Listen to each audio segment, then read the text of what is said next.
नमस्कार मित्रों, आज हम एक ऐसे टॉपिक पर चर्चा करेंगे, एक ऐसा टॉपिक जो भारतीय जनता पार्टी का ग्राफ गिरा भी सकता है और भारतीय जनता पार्टी का ग्राफ बढ़ा भी सकता है। क्यों भारतीय जनता पार्टी के ही ग्राफ गिरने और बढ़ने की बात हो रही है? वो इसलिए कि आज भारतीय जनता पार्टी की सरकार है। बड़ी उम्मीद थी एक वर्ग को भारतीय जनता पार्टी से। एक पंचवर्षीय आदरणीय मोदी जी को इस वर्ग ने देखा, उसको लगा कि एक पंचवर्षीय में मोदी जी को समय नहीं मिल पाया है इस वर्ग की समस्या को हल करने के लिए, तो दूसरी बार 2019 के लोकसभा चुनाव में उससे भी अधिक संख्या में, 14 से अधिक संख्या में 19 में वोट किया।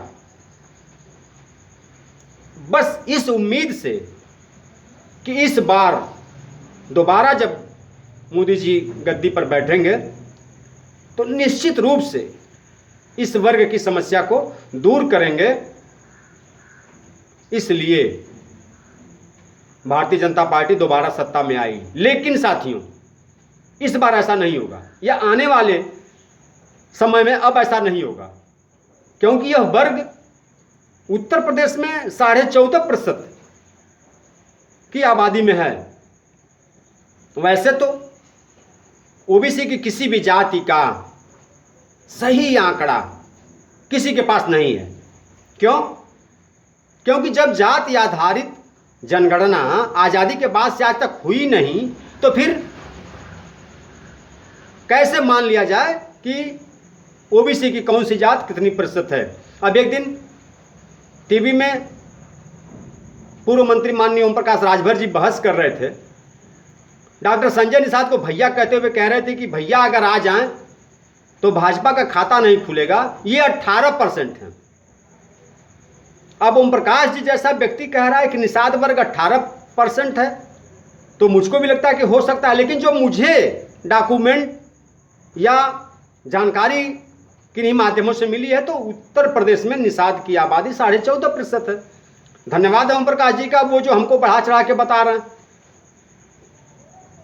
लेकिन वास्तव में किसी भी जात की एक्यूरेट, ओबीसी के किसी भी जात की एक्यूरेट संख्या का किसी को आज तक पता नहीं है आज़ादी के बाद से। हाँ, 1931 में जनगणना हुई थी। 1931 की जनगणना के हिसाब से अगर कोई कहता है तो वो बात सत्य मानी जाएगी। तो साथियों, यदि हम 14.5% या ओम प्रकाश जी का 18% या और किसी का उससे कम कर दीजिए 10%, अगर 10% भी आबादी एक वर्ग की है, जो एक कम्युनिटी का है, एक वर्ग का है, रोटी बेटी का उसका रिश्ता आपस में है, तो आप विचार करिए कि वह कितनी बड़ी संख्या में होगा। ऐसे वर्ग की उपेक्षा भारतीय जनता पार्टी कर रही है। यह वर्ग पूरी तरह 100% भारतीय जनता पार्टी के साथ था, चाहे वो 14 का चुनाव रहा हो, चाहे वो 17 का रहा हो, चाहे 19 का रहा हो। यह इसलिए था कि उसकी अपेक्षाएं भारतीय जनता पार्टी से थीं।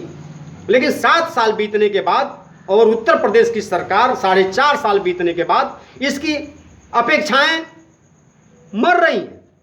भारतीय जनता पार्टी से इसे निराशा मिल रही है कि भारतीय जनता पार्टी अब इसे देने वाली नहीं है। तो यह वर्ग भविष्यवाणी कर रहा है, और वो भविष्यवाणी साथियों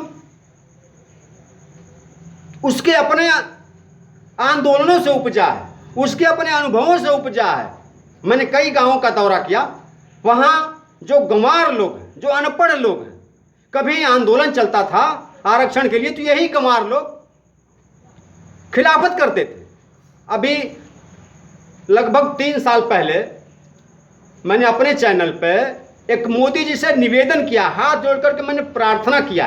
एक वीडियो मैंने डाला कि आदरणीय मोदी जी, हम ऐसे हैं, हमारी स्थिति ये है। बाबा साहब ने हमें अछूत बताया है, चांडाल बताया, हमें नीच बताया है। सारे डॉक्यूमेंट, सारी किताबें, आप रामायण देखेंगे तो रामायण का जो प्रसंग आता है कि लोक वेद सब भांति नीचा, जा सुछा छुई ले सींचा। जब वशिष्ठ जी बता रहे हैं, निषाद जी का परिचय कर रहे हैं भरत से कि यह भरत, ये लोक और वेद सब भांत से नीच है। जहां से छां छुई ले सींचा, यदि तुम इसकी छाया छुओगे तो तुम्हें स्नान करना पड़ेगा। शिव पुराण में है कि एकलव्य निषाद पुत्र है, हिरण्यधेनु निषाद का पुत्र है, लेकिन वो इतना अछूत है कि उसे शिक्षा नहीं मिलती।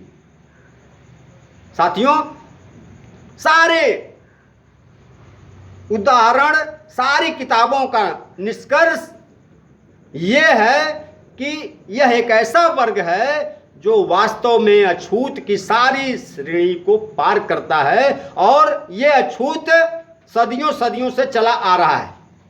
साथियों, जब आंदोलन चला, चाहे वो मिस्त्री लाल निषाद जी रहे हों, चाहे चौधरी मनोहर लाल निषाद जी रहे हों, ये लोग, चाहे वो सीताराम निषाद जी रहे हों, ये लोग जब आरक्षण का आंदोलन चला रहे थे तो यही गांव देहात के अनपढ़ गंवार लोग विरोध करते थे। मैंने 3 साल पहले जो मोदी जी से प्रार्थना अनुनय विनय का वीडियो डाला था यूट्यूब पे, उसमें हमारे ही समाज के लोग कमेंट करते थे कि जो तो ही चमार हो, जो हमको चमार नहीं बनना। लेकिन आज परिस्थितियां बदली हैं।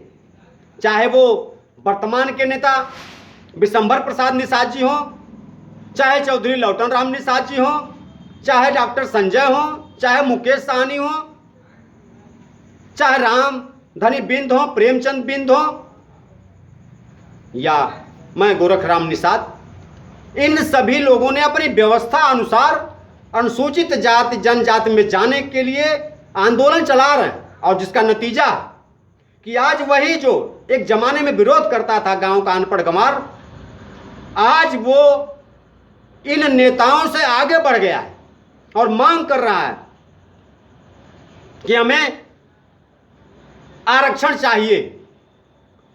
गांव गांव वो नाराज है, जबकि यह आंदोलन आज का नया नहीं है।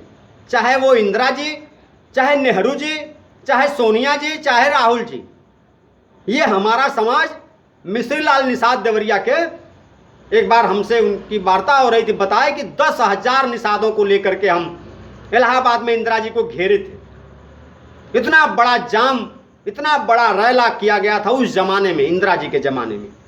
और उन्होंने कहा था कि हम इस निषाद समुदाय को SC ST का दर्जा हम देंगी। जा रही हैं दिल्ली और वहां से पास हो जाएगा। लेकिन आज तक साथियों, कांग्रेस के लोगों ने जब ये आरक्षण नहीं दिया तो निषाद वर्ग सोचा कि आजादी से लेकर अब तक कांग्रेसियों का शासन रहा है, नई एक पार्टी भारतीय जनता पार्टी को सपोर्ट किया जाए और ये सत्ता में आएगी तो निश्चित रूप से एक वर्ग, निषाद वर्ग का विकास होगा और इससे आरक्षण मिलेगा। इसी को देख करके, चाहे वो 14 है, 17 है, 19 है, निषाद वर्ग ने भारतीय जनता पार्टी को वोट किया।